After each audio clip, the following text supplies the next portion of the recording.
Hi, in this video we are going to learn about some drawbacks of macros, and we have created another function called as Fibonacci series. So Fibonacci series I will explain. It starts with 0 and 1, okay, and then it will add the previous two values. So this is the first value, this is the second value, then this is the third value, okay. So it will add 0 and 1, which is 1, okay, addition of previous two values. Then again the previous two value is 2, then previous two value is 3, 5, 8, 13, so on and so forth.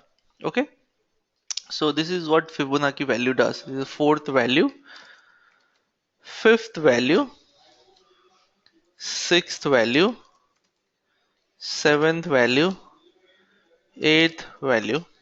Okay, now we have to create a Fibonacci series over here.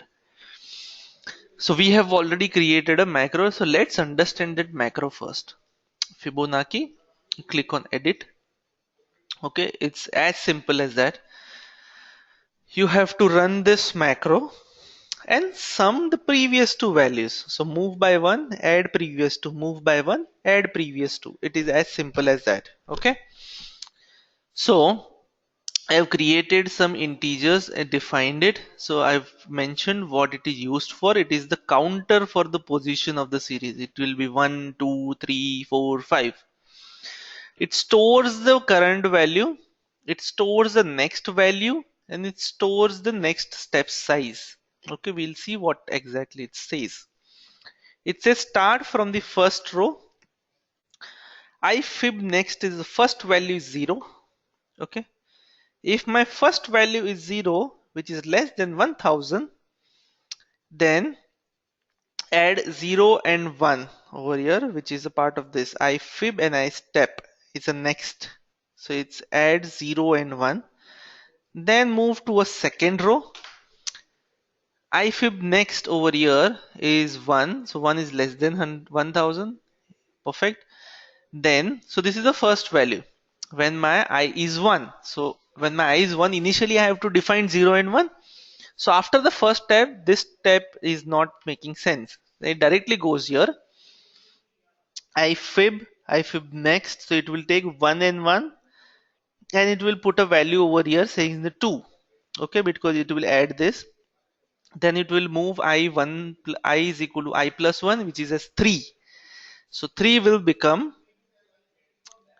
directly else ifib is 3 over here, 2 over here, ifib next is 3 over here, it will make 5. Okay, and so on and so forth till the time my value is less than 1000. I have to stop once my value is 1000. So once I reach my 1000, it will not enter into this particular loop, it will exit the loop and it will stop the operation. Okay, now I have created a button as well over here by clicking on this developer, clicking on this insert this button, and then assigning a macro. Now what will happen is if I run this macro, I remove all these values from here, I run this macro. Now you see it started with 0. Okay, and it replaced my logo, which was Fensik Shah. Okay, now if I try to do Control Z, it won't do. Okay, and that was the backdrop which was saying that you cannot undo. Now that value is gone forever. Okay, so now what is the issue with my macro? I don't have to start from the row 1. So let's figure it out whether it is start from the row 1. Of course, I have defined as I is equal to 1. Now define it as 2. Okay, to start it from 2. Okay, and then I have to start this from 2. Okay, and then it will go on and on and on, because when I is 2, my first value will be in this row 2 column 1 with this, okay, which you already seen I comma 1. If I want in this column 2, then I will change this to column 2. I will save, I will close this, I'll delete this, and I will run this. Now you see it's working perfectly fine. 0, 1, 1, 2, 3, 5, 8. Now instead I want less than 2000 as a value. So what will I do? I'll click on view. I'll edit my macro, which is my Fibonacci edit. Instead of 1000, I will write 10,000 over here or 2000 over here, whatever value is convenient to me. Okay, I will delete, or you can keep it like this. You can run the Fibonacci series, and now you see the more values has been added to this. It will move one at a time. It will go down one at a time. So what exactly it does, it starts from 0 and 1. It stores this value.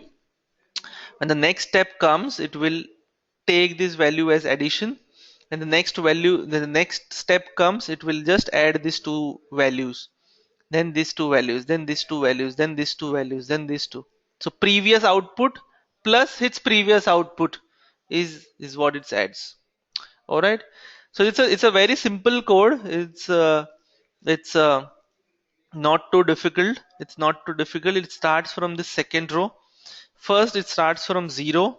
So first values are 0 and 1, and then it will add this 0 and 1, and then it will write a value over here, 0 and 1. It will go to this particular loop again, because my value is less than 10,000. It will add 1 and 1, 2, then it will go again over here, 2 and 1, 3, 3 and 2, 5, 5 and 3, 8, and this circle goes on and on and on. Okay, you may find it little challenging to comprehend or to write when you are without seeing, because this requires a little inclination towards the coding, but you can write your simple process. You can also try and look at the output, and then you will see that where exactly you are making a mistake. All right, so that's precisely about this particular video. I wanted to show where the macro fails. Okay, so that this video was primarily for that. All right, so I hope you understood the concept. Thank you.